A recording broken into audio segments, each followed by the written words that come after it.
तर मित्रांनो, या व्हिडिओमध्ये पाहत आहोत की आपलं जे प्रिंटर आहे HP LaserJet 10, या प्रिंटरचा आपल्याला सॉफ्टवेअर म्हणजे ड्रायव्हर आपल्याला इन्स्टॉल करायचा आहे PC मध्ये किंवा आपल्या लॅपटॉपमध्ये. ते ड्रायव्हर इन्स्टॉल केल्यानंतर आपल्याला ते रन करून केल्यानंतरच आपल्याला प्रिंटर वापरता येत असते. तर मित्रांनो, हे सर्वप्रथम आपण गुगल वेबसाईटवर जाऊन HP या वेबसाईटवर जायला पाहिजे किंवा स्पष्ट असे HP printer LaserJet 1020 model number अशा पद्धतीने टाकून डायरेक्ट सर्च करायला पाहिजे.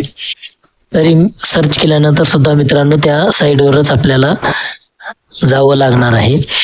त्यासाठी आपल्याला HP वेबसाईट क्लिक केल्यानंतर HP वेबसाईटवर गेल्यानंतर तिथं सॉफ्टवेअर्स अँड ड्रायव्हर्स म्हणून जे ऑप्शन आहे, जे तिथं डिव्हिजन दिलेलं आहे, त्या ठिकाणी जाऊन वेगवेगळे सॉफ्टवेअर सर्व जे मॉडेल आहेत प्रिंटरचे त्या सर्वांचे सॉफ्टवेअर अँड ड्रायव्हर्स तिथे आपल्याला पाहायला दिसतील.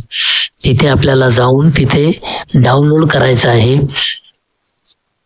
तिथून डाउनलोड केल्यानंतर त्या सॉफ्टवेअरला आपल्याला रन करायचं आहे. अशा पद्धतीनं आपल्याला थोड्याच वेळानंतर ते रन होताना दिसेल आणि रन होईल. थोड्याच वेळानंतर आपल्याला त्याचा वापर करता येईल. जे की आपल्याला प्रिंटर आणि लॅपटॉपला केबल जोडल्यानंतर हा सॉफ्टवेअर हे ड्रायव्हर रन केल्यानंतर त्याला सर्व प्रकारचे परमिशन दिल्यानंतर अशा पद्धतीचं थोड्या वेळानं इन्स्टॉल झाल्यानंतर आपल्याला तो प्रिंटर वापरता येईल. तर आता या ठिकाणी सर्व रन झालेलं आहे, इन्स्टॉल झालेलं आहे.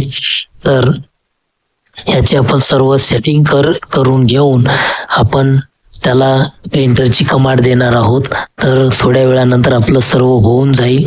तर मित्रांनो, हे लॅपटॉपवर तुम्ही पाहत आहात, हे HP कंपनीचं जे प्रिंटरचं ड्रायव्हर आहे आपण अशा पद्धतीने इन्स्टॉल केलो आहोत. आता आपल्याला प्रिंटसाठी कमांड द्यायचा आहे. तर यामध्ये प्रिंटरवर पेजेस ठेवून आपण प्रिंटर ऑन केलेला आहे. जे आपल्याला इथं एक लाईट, पॉवर ऑन लाईट दिसत आहे, त्यानंतर आपण प्रिंट दिलेला आहे. तर अशा पद्धतीची जी प्रिंट आहे मित्रांनो आपल्याला इथं दिसत आहे. आपलं ड्रायव्हर रन झालेला आहे, इन्स्टॉल झालेला आहे, त्यामुळे आपले हे प्रिंट वर्क करत आहे मित्रांनो. त्यानंतर अशा पद्धतीनं आपण प्रिंट देऊ शकतो. अशा पद्धतीनं ड्रायव्हर इन्स्टॉल करायचा आहे मित्रांनो. आणि अशा पद्धतीने